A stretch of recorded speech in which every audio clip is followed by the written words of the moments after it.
You know that feeling when you're weeding your garden and you look at that massive pile of unwanted plants and think, what a waste. Well, what if I told you that those invasive weeds you've been throwing away are actually liquid gold waiting to happen? Today, I'm going to show you how to turn your garden's worst enemies into its best friend using a simple fermentation method that costs practically nothing. Before we dive in, let me be clear about something. This isn't composting. Composting is great, but it takes months. What we're doing today is fermentation, and you'll have usable fertilizer in just 2 to 3 weeks. Plus, this method extracts nutrients way faster and creates a concentrated liquid feed that your plants will absolutely love. So here's what you're going to need. First, obviously, your weeds. I'm talking about dandelions, clover, chickweed, plantain, nettles, basically any invasive weed that's taking over your garden. The only exceptions are weeds that have gone to seed because we don't want to spread those seeds around, and anything diseased or treated with herbicides. Everything else is fair game. You'll also need a container. A 5-gallon bucket with a lid works perfectly, but you can use any food-grade plastic container. Just make sure it has a lid because, trust me, you're going to want that lid. Then you need water, preferably rainwater or dechlorinated tap water. If you're using tap water, just let it sit out overnight so the chlorine can evaporate.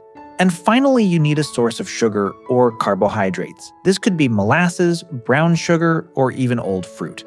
I like using molasses because it's cheap and it's packed with micronutrients. Now let's talk about why this works, because understanding the science makes you a better gardener.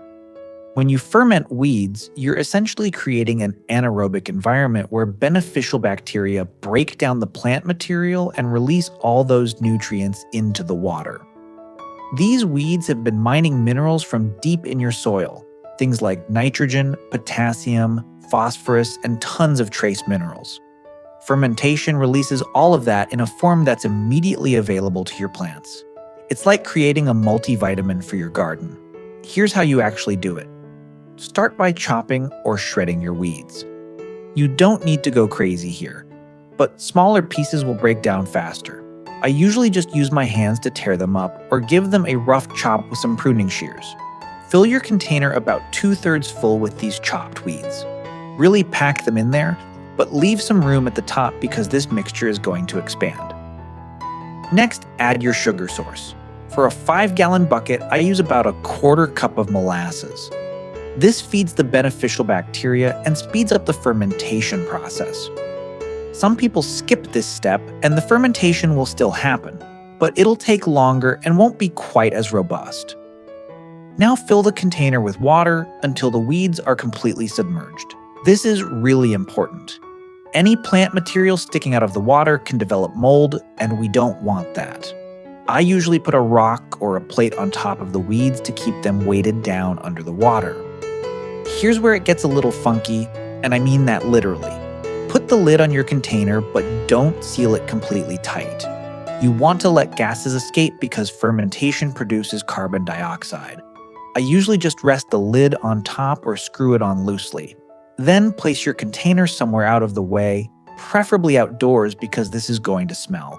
It's not a horrible smell, kind of earthy and sour, but it's definitely noticeable. For the next 2 to 3 weeks, you're going to open that container every couple of days and give it a stir. This redistributes the bacteria and helps the fermentation process. You'll know it's working when you see bubbles forming, the liquid starts to turn dark brown or greenish brown, and yes, when it starts to smell fermented. Some people call this weed tea, but it's really more like weed wine because of the fermentation process. After about 2 to 3 weeks, your fertilizer is ready. You'll know it's done when the bubbling has mostly stopped and the plant material has broken down significantly. The liquid should be dark and rich looking. Now, strain out all the solid plant material. I use an old t-shirt or cheesecloth, but a fine mesh strainer works too. Those solids, by the way, can go right into your compost pile. They've still got value. The liquid you're left with is concentrated fertilizer, and you never want to use it straight. This stuff is potent. For most plants, I dilute it at a ratio of 1 part fertilizer to 10 parts water. So if you've got 1 cup of your fermented weed fertilizer, you'd mix it with 10 cups of water. For heavy feeders like tomatoes, peppers, or squash, you can go a bit stronger, maybe 1 to 5. For sensitive plants or seedlings, go weaker, 1 to 20. You can use this as a soil drench, watering it right into the soil around your plants, or as a foliar spray, spraying it directly on the leaves. If you're doing foliar feeding, strain it really well and spray in the early morning or evening to avoid burning the leaves in hot sun. I like to use it as a soil drench every 2 weeks during the growing season, and my plants absolutely respond.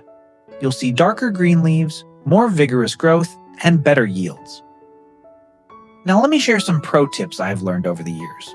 First, don't use just one type of weed if you can help it. A diverse mix creates a more complete fertilizer with a broader range of nutrients.